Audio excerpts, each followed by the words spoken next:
The battle in space was almost over. Fire lit the black sky as two warships burned. The alien queen stood tall inside her command chamber, her golden armor shining. Her enemies had pushed her to the edge, but she had not fallen until one moment changed everything. An explosion rocked the bridge, and a massive beam fell from the ceiling. The queen's guards screamed and rushed forward, but too slow. The beam came down fast, ready to crush her. But someone else moved faster than all. A human soldier, a prisoner from the enemy's fleet, dove across the floor. He tackled the queen and rolled with her just in time. The steel beams slammed beside them, cracking the floor. The room fell silent as the dust settled. The queen looked at the human, breathing hard. His face was dirty, blood on his cheek. He didn't say anything, just stared back. Her guards pointed weapons at him, shouting, but she raised her hand, stopping them. "Wait," she said quietly, her voice calm but shaken. They all froze, confused. The queen stood slowly, her long silver cape brushing the floor. She looked at the man who had just saved her life. "Bring him to the throne chamber," she ordered hours later. Duran stood in front of her throne, hands bound. He wasn't afraid, just tired. The queen watched him carefully, her expression unreadable. Her court surrounded her generals, nobles, warriors all silent. She stood and spoke loud, her voice echoing. "You saved my life," she said. "By our law, I owe you a reward, one wish." "Anything you ask?" The crowd gasped. No prisoner had ever received such an offer. They expected him to ask for freedom or wealth. Maybe he would ask for the destruction of her armies. But Darren didn't speak for a long time. He looked around. Then back at her. The queen raised an eyebrow, waiting. And then he said something no one expected. "I choose you." The room exploded with noise. Gasps, shouts, disbelief. Some guards stepped forward in anger. One general shouted, "That is not a wish. That is insult." But the queen raised her hand again. Silence returned. She stared at the human, her golden eyes wide. "You, ... choose me." She repeated slowly.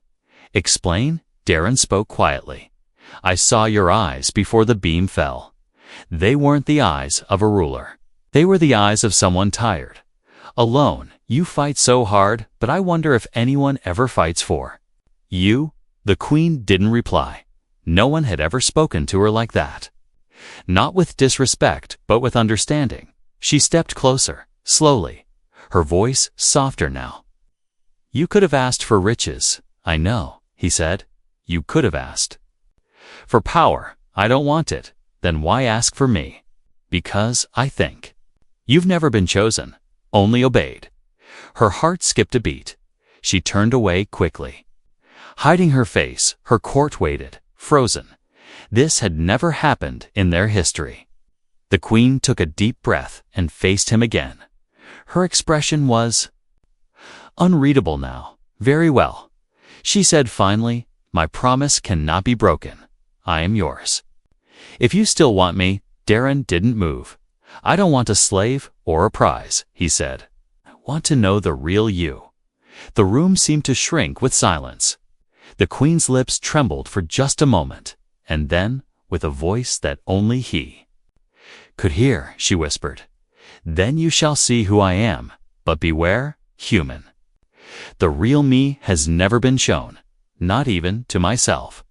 And for the first time in her life, the alien queen felt something unfamiliar growing inside her chest. Not fear, not anger, but the warm, terrifying spark of being seen. The queen sat alone in her private chamber. Her hands rested on the smooth edge of the crystal table, but her fingers trembled. She stared at her reflection in the polished surface, and all she saw was confusion. She was a queen of galaxies, a warrior, a symbol of power, but now the human's words were echoing inside her like thunder. "I choose you." No one had ever chosen her, not as a person, not as a woman. They only obeyed her, feared her, served her. Her advisors stood behind the chamber door, arguing. Some said the human had insulted her. Others feared ancient laws. One shouted, "Break the promise, your grace." His words mean dishonor, but the queen had already spoken her word, as ruler, was final and deep inside. Something told her not to undo it. She closed her eyes. Remembering Darren's calm voice, he had no fear, no greed, no need to impress. He looked at her as if she were more than her crown, and for the first time she felt small, but not in a weak way, in a human way. Later that night, she summoned Darren to her garden. The twin moons lit the silver trees, and the wind carried the scent of glowing flowers. She wore no armor, now only a soft blue robe that brushed the grass. Darren entered. Quietly, his hands free now. His posture respectful. "You walk freely in my palace," she said without looking at him. "You must know that others want your head." "I know," he said simply, "but I gave my word, and you gave yours." She turned to him, her golden eyes searching his face. "You are strange for a human," she said. "Most of your kind speak with pride or hunger, and most of your kind speak with walls around their hearts." He replied. That made her pause. He was bold, but not unkind. She took a few steps closer, her voice low. "You could have asked for weapons, ships, titles, riches, I know, and yet you asked. For me? Yes. Why?" "I told you," he said gently. "I saw someone worth knowing." The queen turned away again. Hiding the storm inside her chest, she didn't know what to do with these feelings. She had crushed enemies with a single word, led armies across stars, but now she felt unready, because Darren didn't want her power, he wanted her truth. "I am not a reward," she said, her voice hard again. "I am not soft or delicate." "I never thought you were," he replied. "I know you're strong. And that's why this matters. I don't want a weak queen, I want the real one." His words struck her like lightning. She looked back at him, uncertain, and for the first time, the queen asked a question she never had to ask before. "What do you see?" "When you look at me," Duran smiled, not mocking, not bold, just honest. "I see someone tired of pretending," he said. "I see someone who could be loved if she lets herself." Her breath caught in her throat. She had heard poems, praises, lies, but never that. Love was a word used by her people only in art. Never in rule, never real. She took a shaky breath. "Then let's make a deal, human," she said quietly. "If you want to know me, prove. I'm more than just a crown." "I will," he said, without hesitation. "But only if you promise to take off your mask, too." She nodded slowly. "I will, but not here." "Then where?" "Come with me, outside these walls," she said. "Leave the palace. Leave the stars, walk with me as equals." Duran bowed his head slightly. "I will walk wherever you do," he said. The queen's lips curved into the smallest smile. Not one of victory, but of possibility. The next day, she shocked the court once again. She declared a royal journey to distant land, secret and silent. No guards, no ships, no cameras, only her and the man who had asked for her nod as a queen. But as herself, her advisors warned her, shouted, threatened to resign, but she silenced them with one sentence. "If he has the courage to see me, I must have the courage to be seen." And so, the Queen of Stars left her golden throne behind, not because she was weak, but because someone had looked past her, crowned, and seen a heart still waiting to be known. The alien queen had never walked on real dirt before. Her boots sank into the earth's soft ground as she looked around the small human town. No cameras, no soldiers, no titles, just wind, sunlight, and the scent of fresh bread from a market stall. She wore simple clothes now, a long brown coat and soft cloth trousers. Her silver hair tied back, and for the first time in her life, no one bowed, no one feared her, no one even knew her name. Darren walked beside her, holding 2 cups of coffee. He handed her one and smiled. "You'll like this," he said. She took it cautiously, sniffed it, and frowned. "It smells bitter." She said, "It is." Darren laughed, "But it warms you up." She sipped, winced, and handed it back. "This is an Earth's punishment," she whispered. Darren laughed harder, and for a moment, the Queen found herself smiling too. It felt strange. Her muscles weren't used to smiling without control, but it came anyway, like a secret blooming flower. He took her to a park where children played under trees. Some ran with small dogs. Others kicked a ball and shouted with joy. The Queen stood still, watching them with deep eyes. "So much freedom," she said quietly. "No crowns, no orders, no fear." "Exactly," Darren replied. "This is life outside the throne." A small girl approached them, maybe 6 years old. She looked at the Queen's glowing eyes and pale skin with wonder. "Are you a space lady?" she asked. The Queen froze, not knowing what to say. Darren leaned down. "She's a visitor." "Very important." "Oh," the child said, then smiled. "You're pretty." And with that, she ran away giggling. The Queen blinked, stunned. No one had ever called her that, not without an agenda. Was she real? The Queen asked, still staring at the child. "As real as it gets." Darren smiled. They walked into a bookstore next, the smell of old paper filling the air. She picked up a book and held it gently. "Stories," she said softly. "Your people. Write dreams on paper. We need to," Darren replied. "It helps us survive." They spent the afternoon in silence. Reading, walking, watching people live. She didn't speak much, but her eyes were wide, taking everything in. A world without palaces, without fear. She saw 2 old humans holding hands on a bench. Their fingers were wrinkled, slow, but still. Locked together like roots, she looked away quickly. Something inside her chest shifting again that night. Darren brought her to a small cabin in the woods. No guards, no tech, no thrones. Just stars and wood and quiet. She stepped inside and looked around. "It's warm," she said, touching the soft blanket on the couch. "You'll stay here for a while." Darren said, "It's safe, it's simple. I've never lived simply." She said, "Even my sleep had armor." He showed her how to use the stove, how to cook eggs. She tried to crack one and smashed it on the table. He laughed again, and she scowled, but only for a moment. "I'm not helpless." She muttered. "No, you're learning," he replied. "That's brave. Later." They sat outside, watching stars above the forest. The Queen looked up and said, "I've ruled half those stars." "I believe you," Darren replied, "but none of them ever felt as close as tonight." She added. Darren glanced at her, "Because now you're not watching them alone." She didn't answer, just stared at the stars, quiet and thoughtful. Then she asked, "Why do you keep smiling at me?" He looked surprised. "Because I'm proud of you." "Proud?" "You're not just powerful, you're curious, strong, open." She looked down, touched her own hands. "I've never felt proud of myself," she whispered, "only responsible."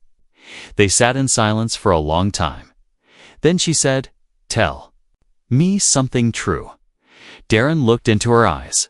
"All right," he said softly. "I think you're not a queen right now." She raised an eyebrow. "Then, what am I?" "You're just you," he said. "And that's enough." Her breath caught in her chest again. No council, no court, no command, just words. Simple, human, honest words that shook her deeper than war ever had. She didn't say anything, but her hand moved slowly across the blanket, resting near his, not touching, just close. A silent answer, and the stars above them seemed to shine a little warmer. The peace did not last. It began with a single ship in the sky. Then came 10. More, glowing like silent hunters above the forest. The alien queen looked up from the cabin window and already knew her people had come for her. Daron stood beside her, fists clenched. He had hoped for more time, maybe a few days more. But the crown always finds its queen. Even when she runs from it, a voice echoed from the forest edge, deep, commanding, full of anger. By the order of the High Council, surrender the queen at once. The queen stepped outside, no longer wearing armor, just the soft brown coat she had grown to love. The forest air was cold, but her voice was warm. "I am not your prisoner," she said. "I left by choice." A tall alien general stepped forward, his armor sharp and gleaming. "Your duty is not yours to abandon," he shouted. "You are crown-bound, you are sacred, and you have broken your bond." Behind him, dozens of alien warriors stood in perfect silence, all eyes on the queen. All waiting for her to return or to fall. Daron walked out beside her. The general's eyes narrowed. "Is this the reason?" he hissed. "You gave your mind and body to a primitive tiv." The queen's golden eyes burned. "You speak of him as less," she said coldly. "But he gave me more than any of you ever did. Respect, honesty, freedom, things you forgot how to give." A ripple of gasps passed through the warriors. They had never heard her speak with such fire, not even in war.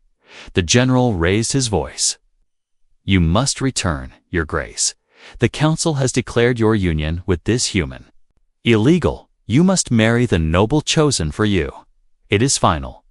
Daron turned to her and spoke softly. "You don't have to fight this. If you go, I'll understand." She looked at him, eyes full of storms, but also sorrow. "I promised I would show you who I really am," she whispered. "But if I stay, you will die." "I'm not afraid," he replied. "You should be," she said, her voice shaking. "Because I am." She took one step toward the general, and then turned back. "If I go with you now," she said loudly, "I go as your queen, not your prisoner. But I warn you," she added, "I am not the same woman who left the throne." The general nodded once. 2 guards moved to take her. But she raised her hand.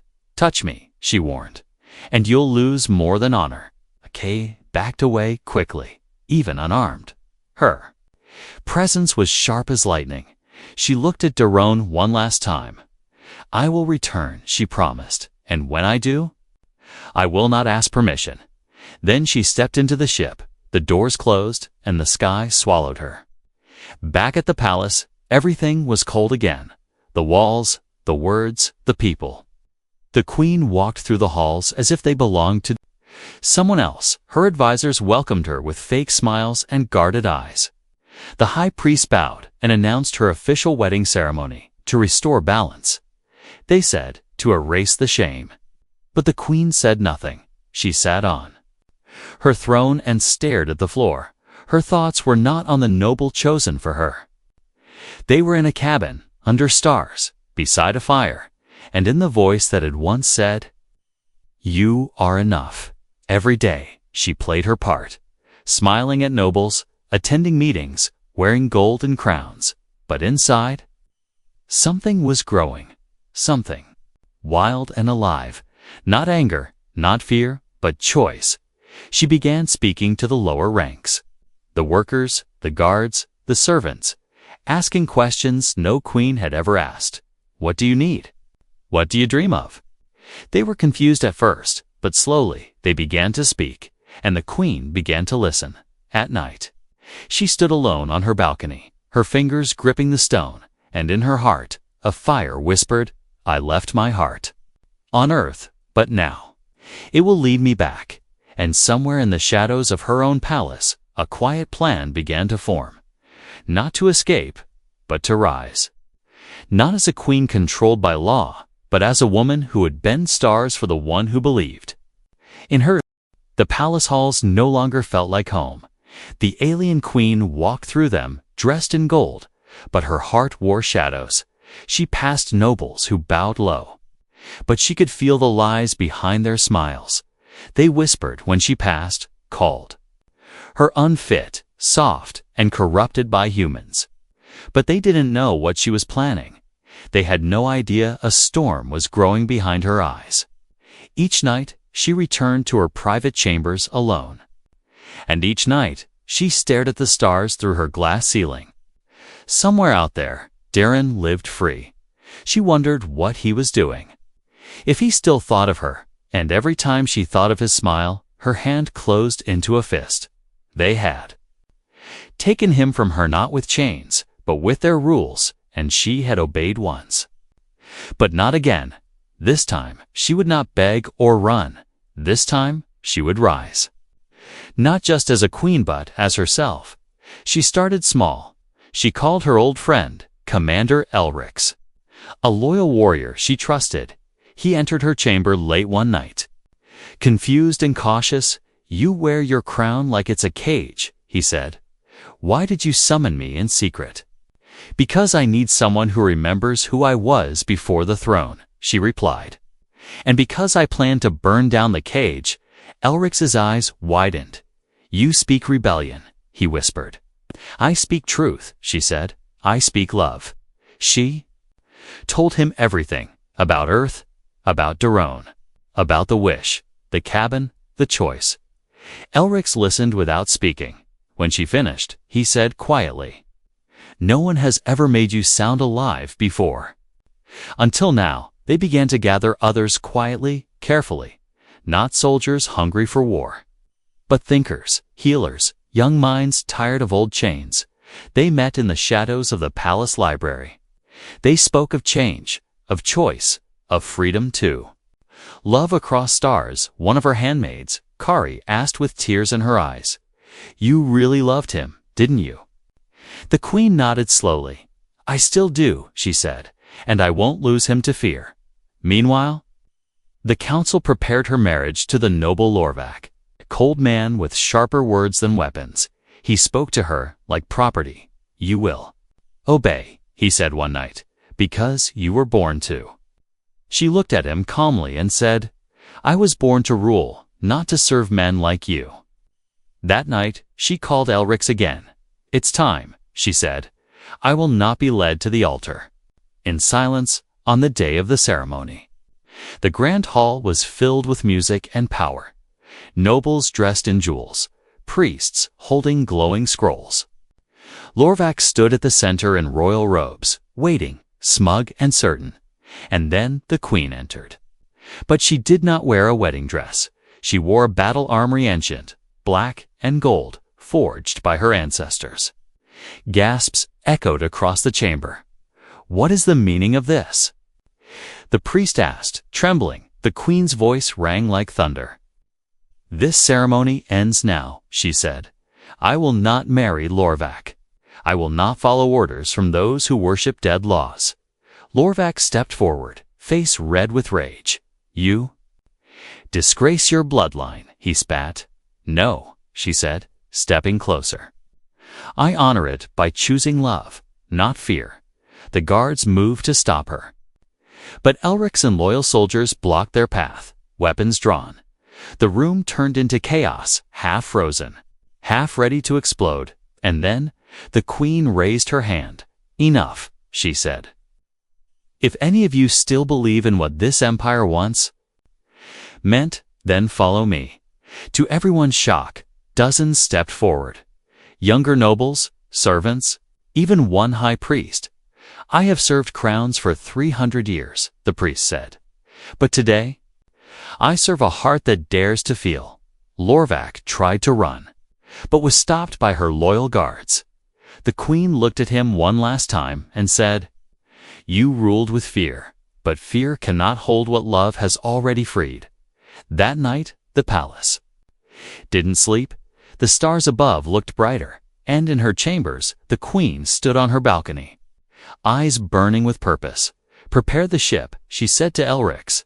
"I'm going back to Earth." He nodded. "To bring him back." 2. "Tell him he was right," she said, "and maybe to never leave his side again." The alien queen's warship broke through Earth's atmosphere under a cloak of silence. No announcements, no threats. It's just a single purpose-find Daron. She stood at the front of the ship, her black and gold armor glowing softly in the dim light. Behind her stood Elrix and a small team of loyal warriors. They didn't come to conquer. They came to bring her heart home. As the ship landed in the quiet forest near the cabin, the Queen's breath slowed. She had faced assassins, monsters, entire empires, but never had her hands shaken like this. She wasn't afraid of battle. She was afraid he had stopped waiting.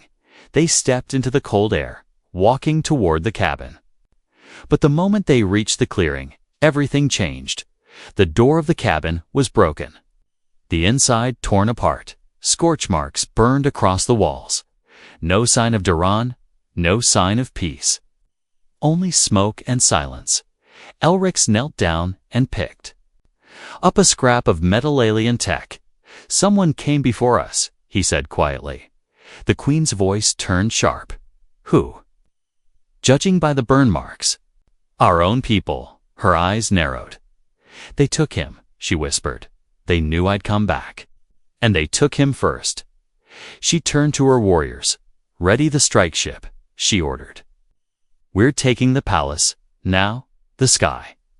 Above her homeworld burned red with war. Her small fleet moved like daggers through the clouds. They didn't come for power, they came for justice. As the Queen's ship crashed into the palace courtyard, alarms rang out across the city. Nobles screamed, guards panicked, but the people, they watched, silent and still, because many had heard what she had done. And many believed it was time for something new. She stepped off the ship, sword in hand, eyes blazing. Lorvac waited with an army. Standing beside the council chamber steps, he wore his finest armor, smug and cruel.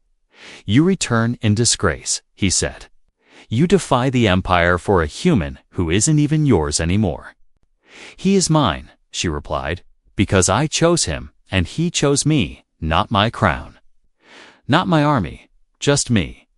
You don't understand that, Lorvac, because no one has ever chosen you." Lorvac roared and charged forward. His blade flashed toward her throat, but the Queen spun and struck faster than lightning. Their swords clashed in a storm of sparks. Her warriors held back the rest of the enemy guard. But this fight, this was hers alone. Lorvac fought like a beast, but the Queen fought like a flame with purpose. Each strike of her blade shouted one word: Darren. Not just her reason to fight, but her reason to change. At last, she disarmed him. His sword fell, and he dropped to his knees, bleeding and broken. She looked down at him and said, "You thought love was weakness? But love gave me strength no army ever could." She turned to the crowd nobles, guards, citizens, and she shouted, "This is no longer a throne ruled by fear. This is a home where hearts will choose. No more chains, only truth." The palace guards, once silent, now knelt, one by one. They bowed not to her power, but to her fire. She dropped her sword and said, "Now bring him to me." An hour later, 2 warriors led Daron into the great hall. His face was bruised, his hands bound. But when he saw her standing there, his breath caught in his throat. "Am I dreaming?" he asked. She shook her head slowly, her golden eyes shimmering. "No," she said. "I told you I'd return." They cut his binds, and he walked toward her carefully, as if afraid she might vanish. But she stepped forward and held his face. In her hands, "You were never just a wish," she whispered. "You were the truth I didn't know I was missing." He leaned into her touch. "You came all this way," he said. "For me?" She smiled softly. "I came all this way for us." The hall fell silent again as the Queen turned toward the crowd. She took Darren's hand and raised it in the air. "This man saved me from death," she said. "But more than that, he saved me from a life without meaning. There were no cheers, no fireworks, only stillness. But in that stillness, something greater bloomed: respect. And in that moment, the alien queen and the human stood together. Not ruler and subject, not soldier and savior, but two souls who chose each other across stars. Weeks passed after the fire in the throne room cooled. The war was over. The rebellion had ended. And the empire was no longer the same.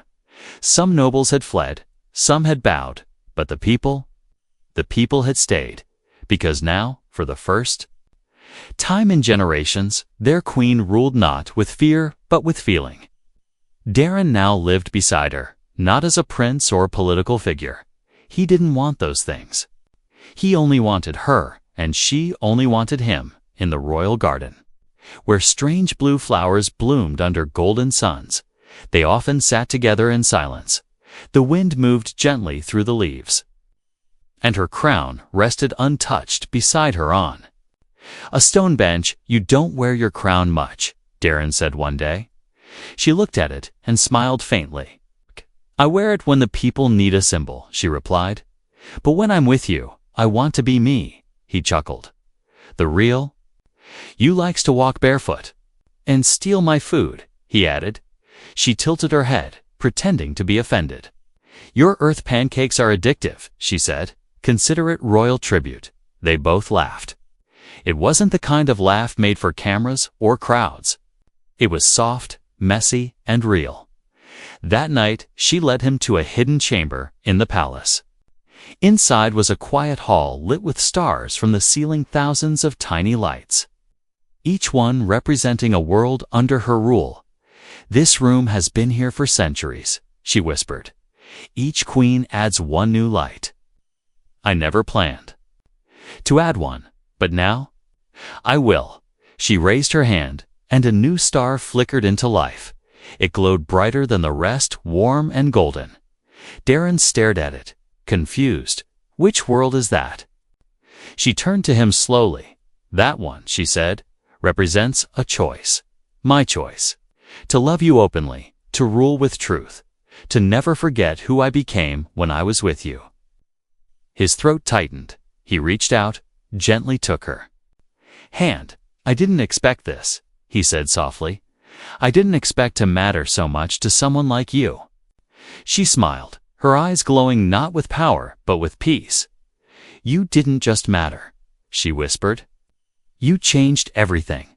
The next day, she called a gathering in the main square.